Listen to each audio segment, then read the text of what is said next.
Good afternoon. I had to think about that one, folks. Welcome inside the Faith Loop. We changed it up a little bit this week. Had to. We had some conflicts, but we may be just hanging doing this. I don't know. We'll figure it out as we go along, right, Dan? Yep. There you go. We'll try. But for the foreseeable future, probably definitely through the end of July, we're going to be coming here at you at 4 o'clock in the afternoon. Right here on the channel. Click it, subscribe it, follow it, whichever side you're looking at, whatnot. Here on the Faith Loop, we appreciate it and hope that you enjoy the conversation. Leave a comment, even if you don't like us, that's okay too. I'm just saying. I'm sure there's people out there like, those guys are crazy. I've been talking about Bearsburg. So, right? Yeah. There you go. But we appreciate the conversation. Hope you are having a great day. So we are here. It is Tuesday, June 16th. My goodness, Dan. Yeah. Middle of the month already. I have a theory, folks.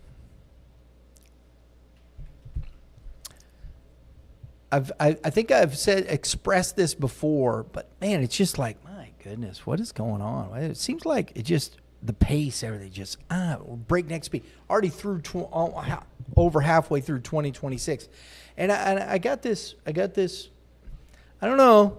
Could be wrong, but you know that.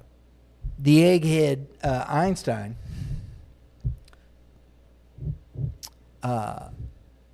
postulated that the faster you go, and if you were to reach the speed of light, you become light. Faster you go, the slower time gets. Slower time gets. And proved it. Slower time gets. So why is everything moving faster? I don't know. So I'm thinking he's wrong.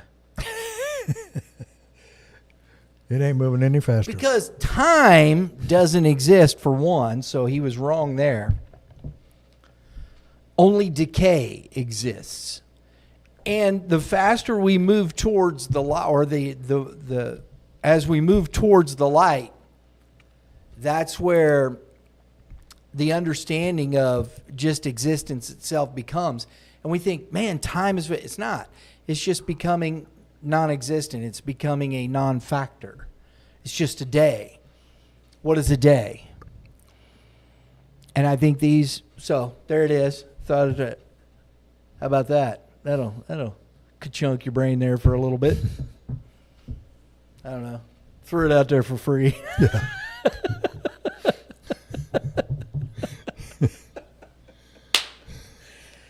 Gotta make people think, Pop. Yeah.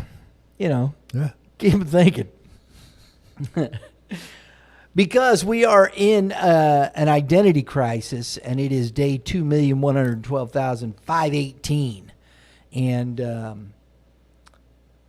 you hear about the big deal with Iran?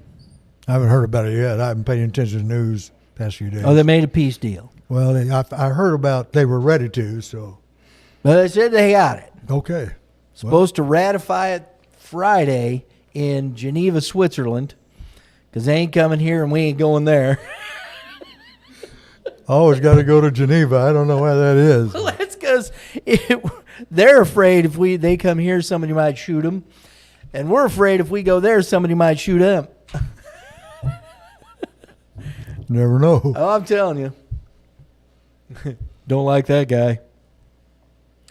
But thought that was interesting. Started making me think about certain things. And, you know, we've been talking about leaving the institution for quite some time. And back in the day, in the year of our Lord, 1896, there was a book written by a Charles Sheldon. He was a Congregationalist pastor, Topeka, Kansas. He wrote a book called In His Steps, What Would Jesus Do? And I had been talking with my wife about a couple of things that have been happening. I'm always fascinated by economics because of the way we talk about it today. I listened to a particular podcaster, and he talks about financial stuff and things like that, but he was bringing up economics, and he's asking the question, what is money? What is currency? What is money? And you know, it's funny because we don't ever seem to, and I've said this to you, we don't ever seem to consider this, but what is it? What is the value of this? How do we value anything?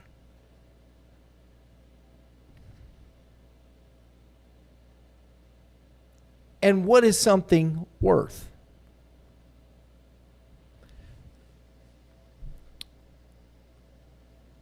Today, in our society, you can correct me if you think I'm wrong, Dad. Our whole social construct is built on consumption. Yeah, absolutely it is. And want. Consumerism. Right? Yep.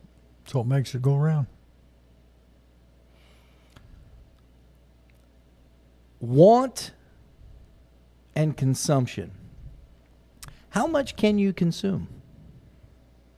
Well, evidently some people can consume a lot. When they look at their credit card statement every month and almost pass out. You know. What cracks me up, is you always hear these guys talking about, getting a second mortgage on your home and pay off those high interest credit cards. Okay. And you know what those people will do? They go right back out and run those credit cards up again. They know that. And yeah. They know that. I mean, they know it. It's just silly. It's the point of it. That's what I'm talking about. You have want and consumption. And it's been engineered. That commercial that you hear, that's been built specifically for that. They know. And if they have you indebted,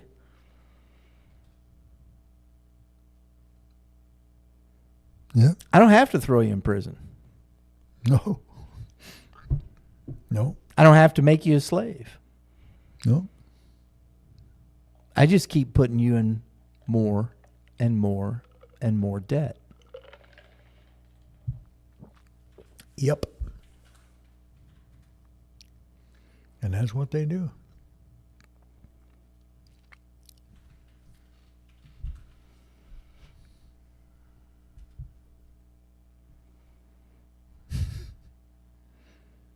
Kooky, ain't it?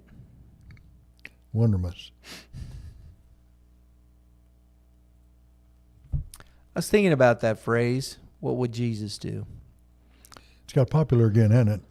Well, just a little history from that. When you start looking at that. This book, that statement was made, and it was very popular. In fact, I didn't know this because I wanted to go look.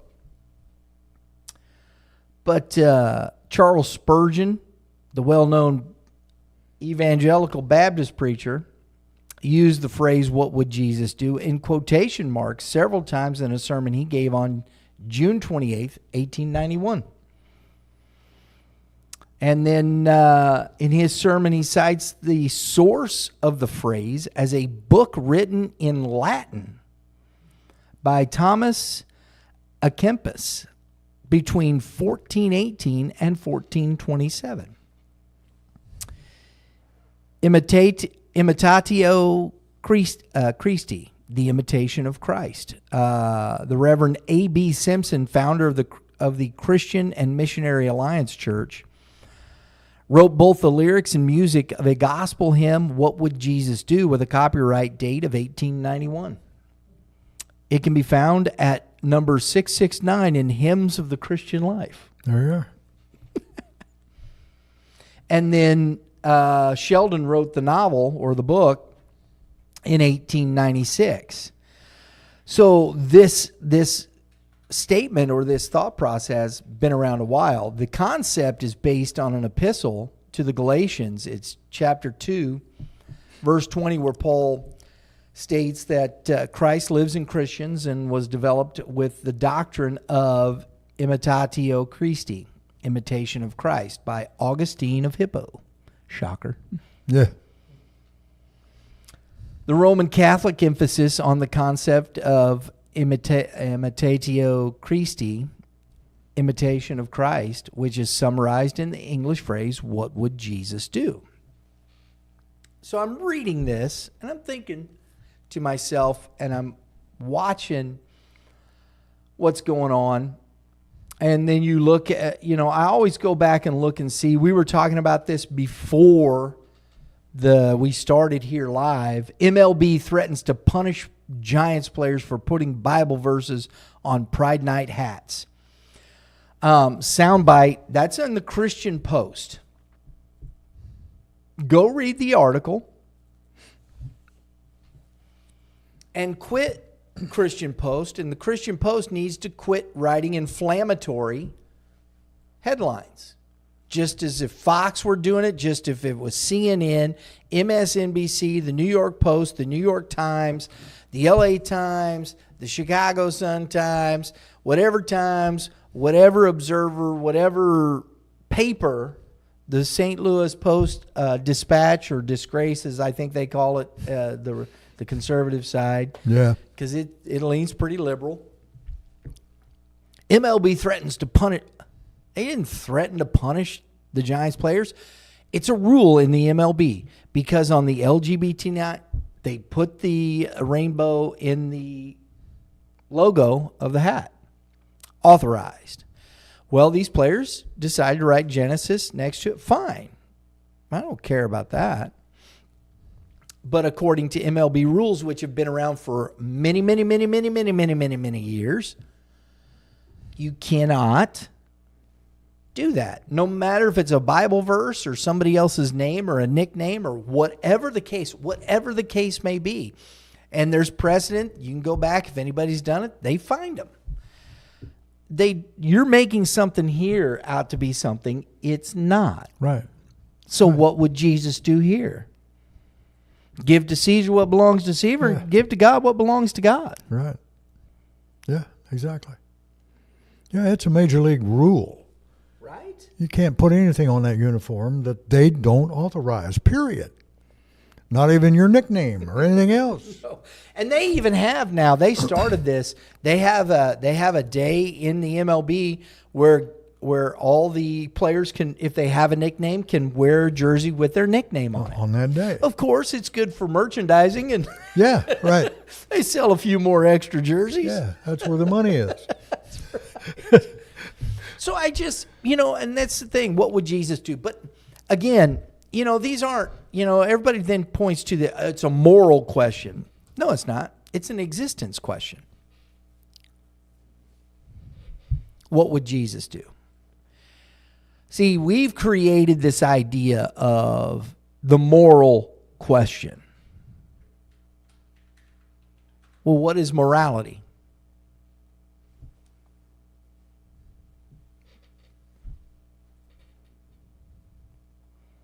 Thoughts? I don't know what Jesus would do in that situation. He'd preach the gospel to them. Well, yes. Yeah. Repent. I get that. And I understand that. And that's what I just said. He'd Yeah. say, but what is morality? Well, I know what the definition that is usually given is. Yeah. You don't smoke, don't chew, and don't run with them that do, Right, I understand, Pa. Yeah. But just in general, what does the world define morality as? Well, but that's really a loaded question in one way, because if you go to another country, their morality is totally different than ours in areas. For instance. So I'll let you finish, but so the simple thing is what is good for you? Yeah, or the different religions. They hold different moralities. They do. For instance, there was a man in one of the Mideastern countries. His daughter had done something that really displeased him. He beheaded her and walked down the street with her head in his hand, saying, "I'm an honorable man." And everybody said, fine. Well, is that our morality or theirs? See, you can't really, I don't think you can say that one country's right, the other country's wrong. There's only one true morality, and that's found in Jehovah. So, if you look at it, the principles of right behavior. Right. Okay? Why do you go through customs when you enter another country? Do you know why? Yeah, they want to see if you're bringing anything into the country you're not supposed to. And they're vetting you as to who you say you are. Yeah, that's part of it. But think about the word, customs. See, we don't use these things. Prescriptive usage. What is a custom? Why do you go through customs to enter into another nation? Because in prior times, when people would travel and they would come into it, they didn't know. We have more information at our fingertips. And even at that, people still don't know. I was listening to a radio show this morning because the World Cup is here. And they were talking about people that had come to this country. Mm-hmm. And we're like, man, this isn't anything like the news said it was at all. But we have more information about other nations and things they do and different rights and customs and things. See, a custom is a way of doing things. What is a custom to you? Are you accustomed to the situation? This is a thought process within the whole of a society. Yeah. This is why you go through customs, and you would be told, gosh, how long ago has it been when there was the young man? It was a big national deal, and he was from the United States. I think he was spray painting something or something. It was in Singapore, right, where they have the big laws about, it's one of the cleanest cities. Was it Singapore? I think it's Singapore. Yeah, it was. And the young man was caught, and he was caned. Remember that? Oh, yeah. And everybody's like outraged. You can't do.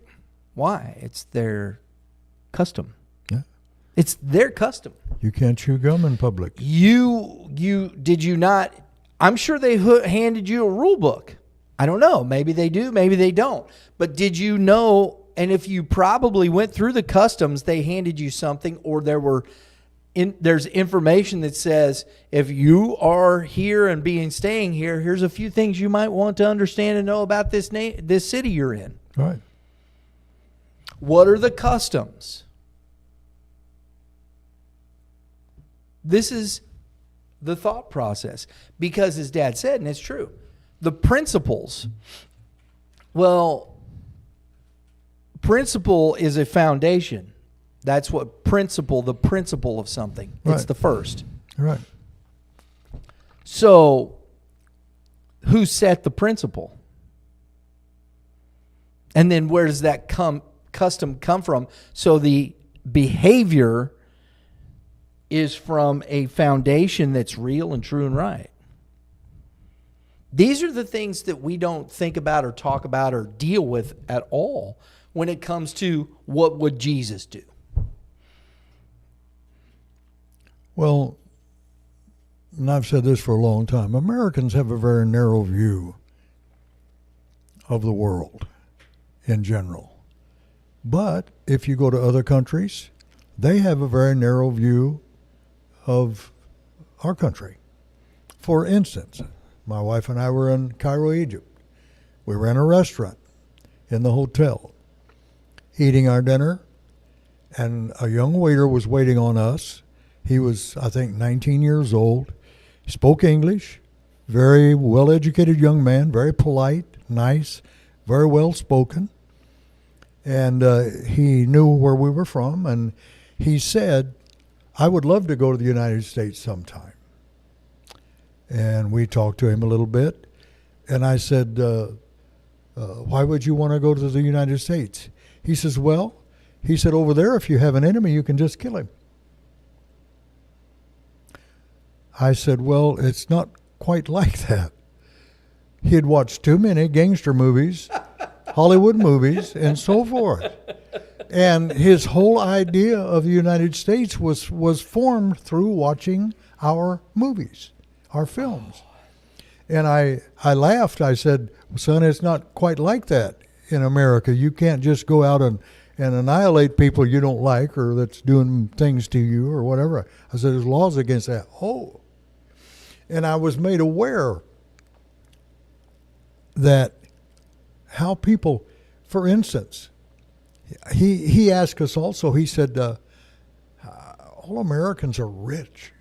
You Americans are all rich. I said, well, I'm not. Well, how do you do this? How do you come to this country and travel and all of that? I said, well, we had some money and then we borrowed some money from our bank. And he just looked at me. He said, you borrowed money from a bank? He said, you must be really an important person. I said, no. He said, just Joe Schmo. He said, there's a bank here in the hotel. I can't even go in there. They won't even allow me in it. They won't allow me to go in the bank, let alone try to borrow money from them. He couldn't. He just flat didn't understand the whole concept. Yeah. He didn't understand. Yeah. Because where he lived, Customs. The customs are different, way, way different. Friend, if you're poor,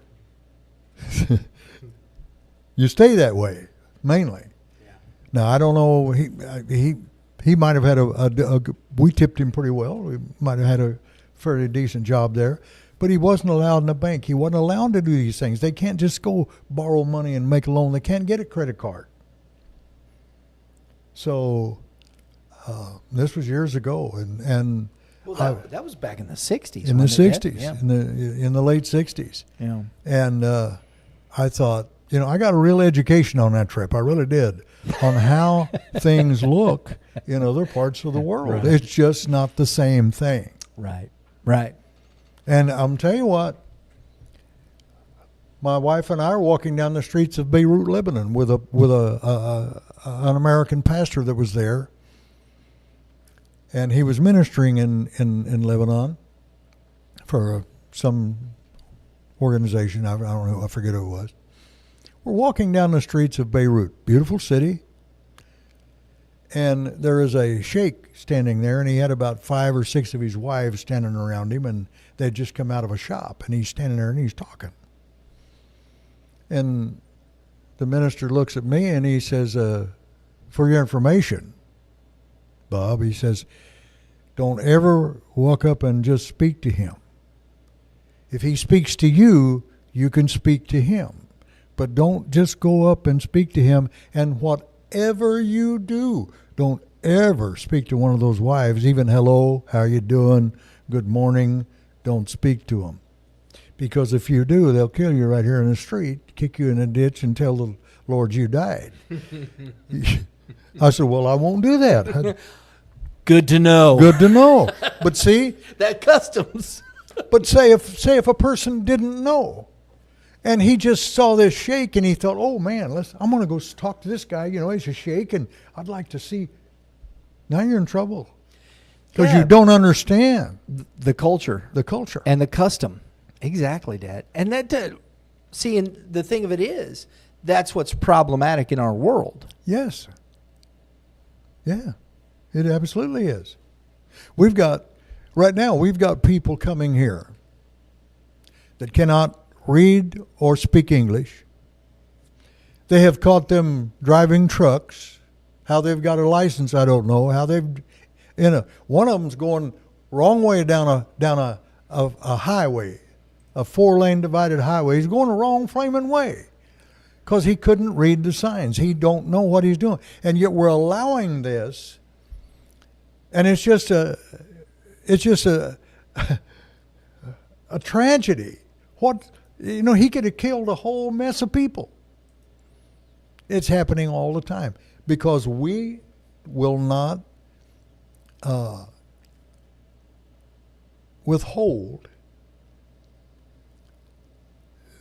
these people from coming here illegally. I mean, you say, well, they're immigrants. No, they're illegal aliens. I don't hate them. I don't have anything against them. I've ministered to other countries. I love the folks. I love them. I love the Mexican people. I've ministered there many times and all over the country. I've had Mexican friends tell me that were born there and said, you've been more places in Mexico than I have. Well, I have. I love the people.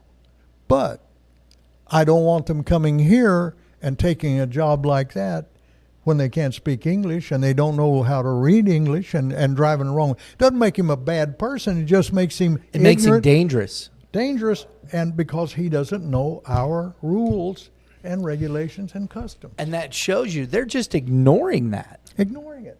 Ignoring. That's wrong. It is wrong. Terribly wrong.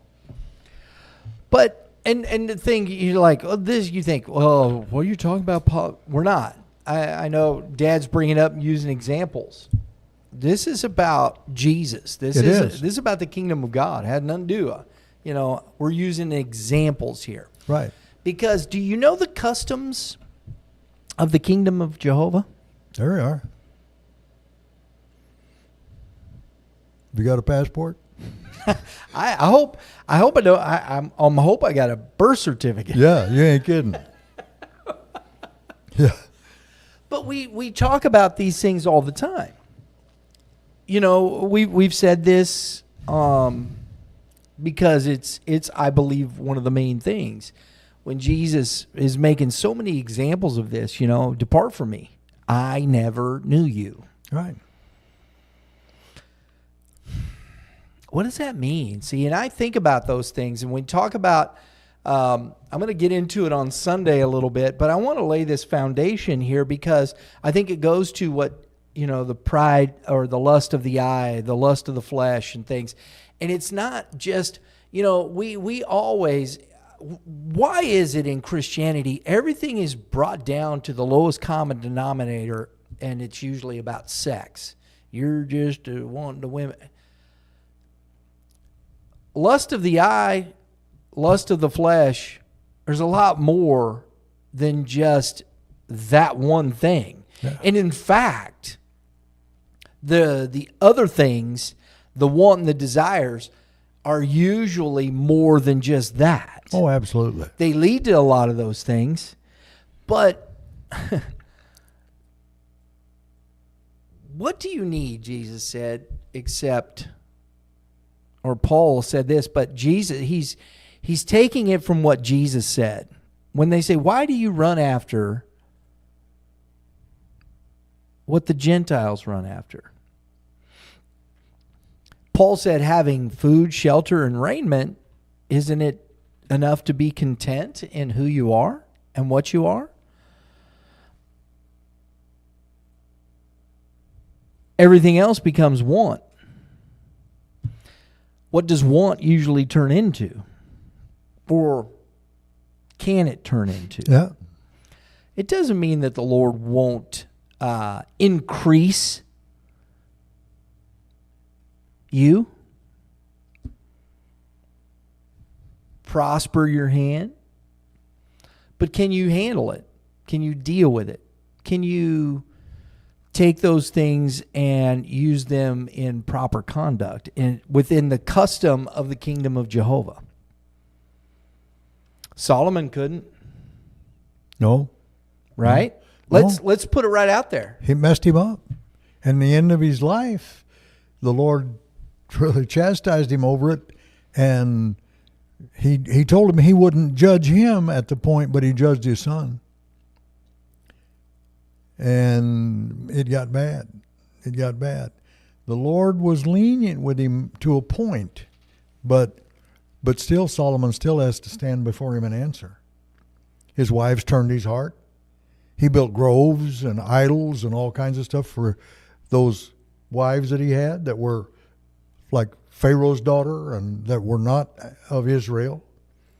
And I've said this many times, he probably said, well, after all, it's my wife, and she doesn't understand my faith and who I trust. So it's okay if I build her something that is hers, and no. And it's like we've been talking about here lately too. Instead of converting the Gentiles, the Jews just shut up in their own temple and sat on their hill and said and excluded everybody. Well, no. And that's kind of the way we see it today. Instead of believers converting unbelievers, the unbelievers are converting the believers. That's true. And, this is okay, that's okay, it's all right to do that. Don't worry about this, it's okay. And our major Christian institutions are teaching things that are absolutely false and not true and not biblical. When decisions are made, and see, you have to get over the fact, the word, we love these things. I think mankind, we love, especially in the King James, judge. He judged them. No, he didn't. Not yet. See, I shouldn't say it that way. It's not, it was a decision that was made. Jehovah looked down and said, I have to make a decision on whether or not this is going to continue or not. Because it isn't till the end that everybody will face the final sentencing. In fact, the verdict has already been rendered, Jesus said, that men love darkness rather than light. Jehovah came to that conclusion already. In fact, the sentence of death stands over man's head. That's why death reigned from Adam to Moses. Yep. Do we look at the biblical narrative and understand the custom of the kingdom of Jehovah? Yeah. If we don't, we're going to continue to miss the mark. And if you miss the mark, you stand as a child of wrath. Do we understand that? I don't care if you call yourself Lutheran, Catholic, Pentecostal, Baptist, Presbyterian, Congregationalist. I mean, I can't sit here and list them all. There's too many of them. Yeah. I don't care if you call yourself Christian. Doesn't matter. Are you missing the mark? What does that mean? Right. Well, Jesus is talking to his disciples. This is from Mark, and the account of the good news from Mark. He said, Peter, he had just said, you're not going to die. Right. This is where this is happening right here. That's what Peter said. And he spake, and this is from the King James because I'm looking at particular words here. And he spake openly. And Peter took him and began to rebuke him. But when he had turned about and looked on his disciples, he rebuked Peter, saying, Get behind me, Satan. And I know how many, I'm sure, Dad, I saw this, when I was looking at this. I'm sure you've seen, how many people say, in that moment, Satan entered Peter. It wasn't Peter. It was Satan that entered Peter. No. Yeah. Have you heard that? Oh, many times, but that's not true. That's nonsense. Oh, it's not true. No. And again, Satan, it isn't talking about the being. It's just he said, get behind me. You're adversarial to the will of Jehovah. Adversary. Yes. For you savor not the things that be of God, but the things that are of men. Yeah. whose custom was Peter following. Peter, this is just, they had just started talking about these things. They were talking about who is the greatest in the kingdom and all that stuff. Jesus had given them all kinds of things. He had fed the 4,000. And he told them, they're trying to, Peter just said, you are the Christ. Yeah. That's what he said. That was just written there. Then all of a sudden this happens. Why? Because Peter was still following a pattern of the customs of Israel. Yes. Sure. And Messiah could not die. Exactly. He's Messiah. He's Mashiach. He's the anointed one. He's going to be sitting on the throne. The argument between the disciples when they were saying who's going to be the greatest in the kingdom wasn't about what you think. Who was going to sit at the right hand of Jesus when he's on the throne of Israel? Because I don't know if you've read this, but you need to find it. I'd have to go back, but in the Antiquities of the Jews written by Josephus, there is a particular, I don't know if it's in the Antiquities or in the Wars, but I believe it's in the Antiquities of the Jews. When David was taking a city and he was going through the process, he was fighting with Saul, he was getting ready. They'd come up on this city and there was a citadel in the middle of the city. And he had said to all his strong men and his captains, whoever reaches the citadel first will be the host, captain of the host. Right. You ought to read about what Joab did getting there. Yeah. Joab at times was not a pleasant character. Know what I mean? Yeah. Just as it was with Absalom. He is as all your enemies are, O king. Yeah. Dead. Yeah, he did. You got comments there. Go ahead and read them. Well, we just got one here.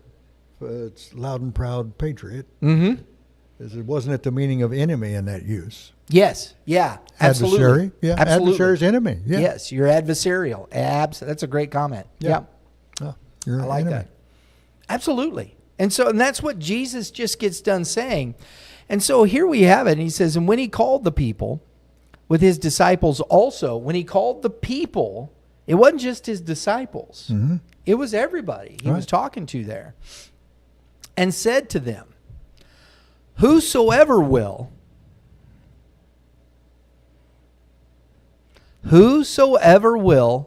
come after me,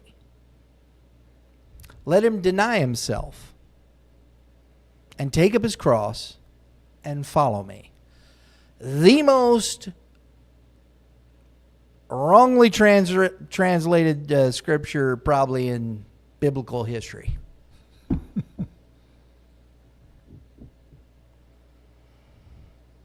That's why you got people out there carrying crosses around, getting whipped and crucified. Nonsense. I know. It's foolishness. He's talking about customs here. Yeah. He's talking about customs, folks. Whosoever will. All right, who's willing? You say I'm Messiah. So are you willing to deny yourself? What do you mean, deny yourself? What does that mean? How do you deny yourself?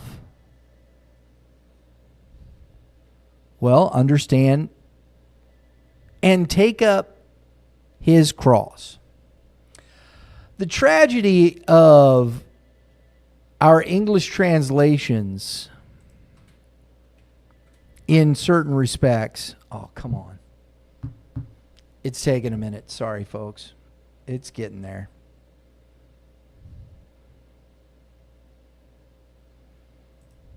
There we go. I figured we'd get there. I can't do it.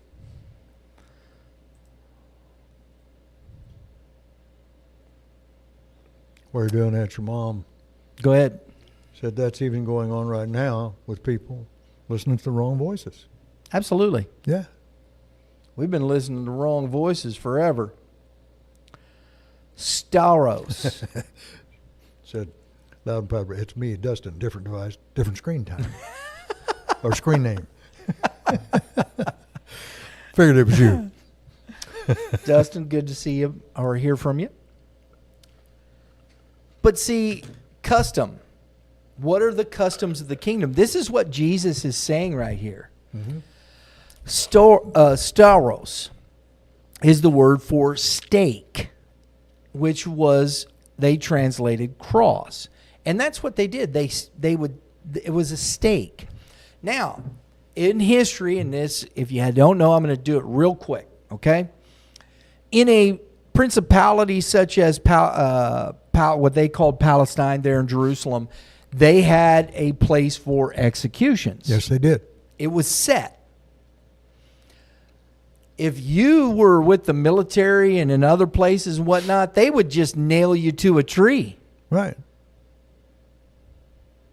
Whatever tree was around. And leave you there. Yeah. That's what would happen. And it's usually like this. Right. And it became known, it's a stake, because it would go into the ground. Now, in Jerusalem, they would have, the stakes were already in the ground. Right. They stayed there. Jesus was probably carrying a cross member up with him, as probably were the others. And there's many historians that exactly. This is that. not an uncommon, it's an understanding. But our terrible translations and what Christianity has done with this, in the misunderstanding of all this stuff, has created these things. Jesus is trying to get people to leave the customs of mankind behind and come into a new and living way, into Absolutely. the customs of the kingdom of heaven. Absolutely. What would Jesus do? This is what he would do. This is what we need to do. Put a bracelet on your arm so you can say, well, what would Jesus do? I don't know. Maybe we ought not to put that. I mean, we shouldn't put that on our hats. That's not what he's talking about.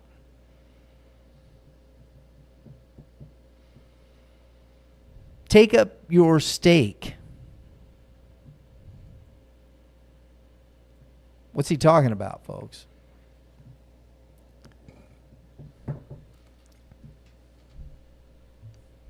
Israel was a very nomadic people.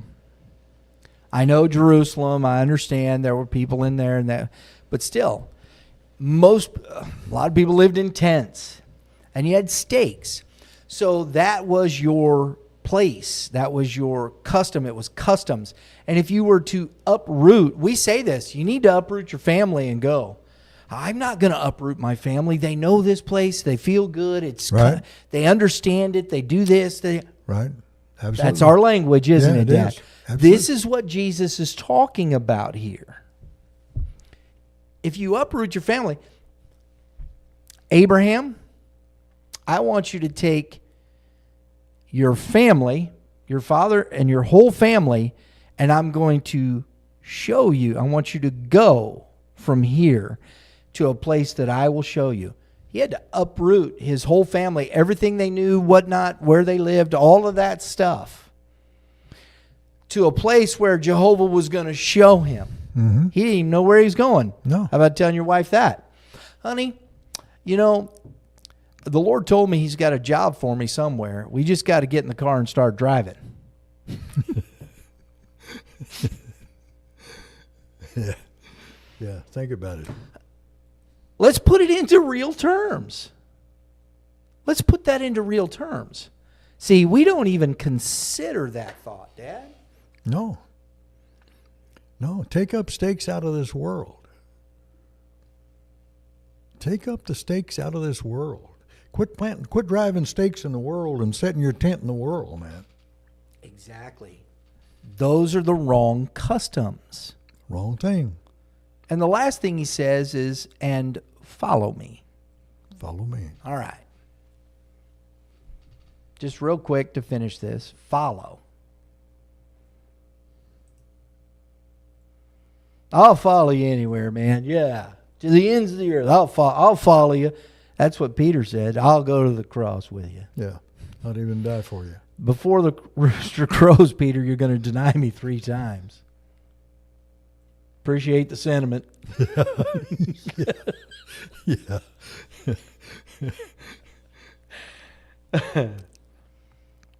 This word, akalutheo, a road, properly to be in the same way.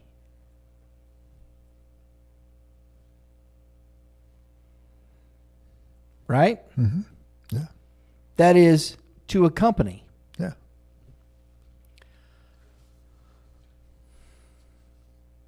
If you look at the etymology of the word follow, to accompany, move in the same directions as, follow after, pursue, move behind in the same direction.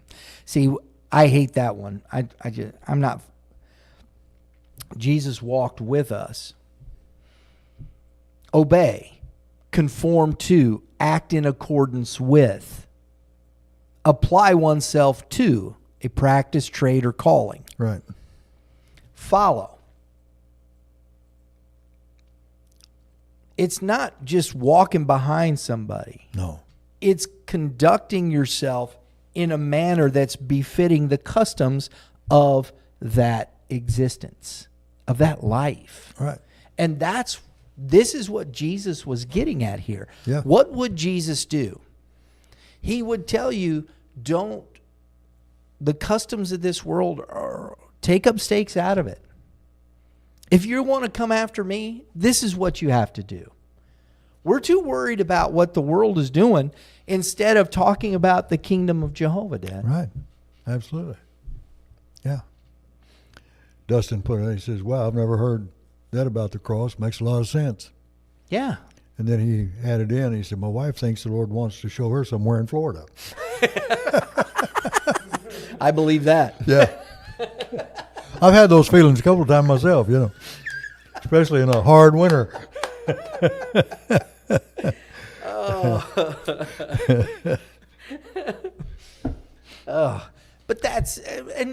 But we don't talk about it like that because we have created Christianity sits within the customs of the kingdoms of men. Yeah. And in all honesty, it's what they propagate. They have become political. It's all about who's going to be the president, who's going to do this, who's going to do that. I heard one the other day. He's a radio host, and conservative radio host. He is a Christian. I'm not going to mention the faith he belongs to and all that, but he made the statement about certain things that, if we want it to be like this 250 years from now, 250th birthday now, if we want it like this 250 years from now, then we're going to have to do this. Really looking for Jesus to come back, aren't you? Mm-hmm. 250 years if we want it to be like this. So that's what their minds are. Yeah. It's about preserving this. Yes. Not about Jesus coming back or the kingdom being set up. No. It's about preserving this. Yeah. And the Lord isn't interested in preserving this. No. He already spoke against it. All right. Yeah. I mean, was that a mystery? My wife put on there, been there, moving. Yeah, okay. She got me.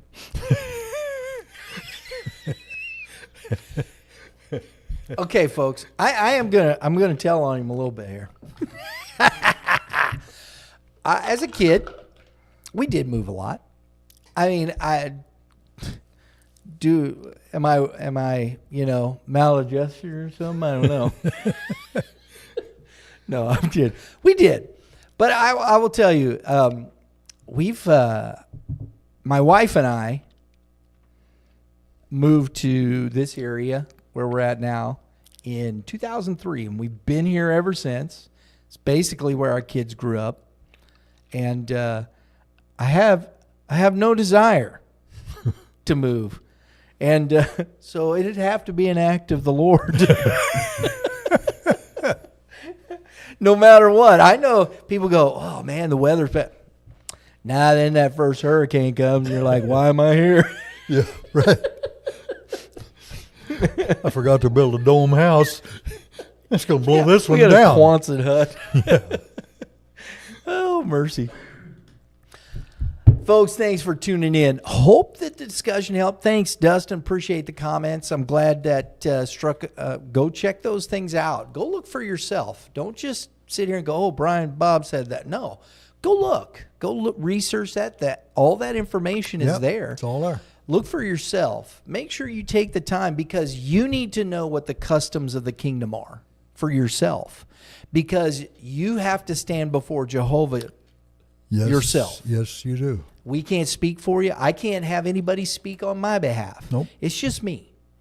And so I want to make sure that I'm accustomed to the kingdom, and I understand who and what I'm supposed to be. Right. And while I'm here in this world, in this nation, and whatever nation I'm in, I'm going to be putting aside the customs of men, abandoning those things which are behind, and pressing towards the mark of the high calling of God, which is found in Christ Jesus. Amen. That's what we're looking for, folks, and we appreciate you being with us. Hope you enjoyed it. Everybody have a great day in the Lord, and we'll see you Sunday right here on the channel. If you can make it, come on down to the building. Address is on the website, rafministries.org. Have a great day in the Lord, and we'll see you soon.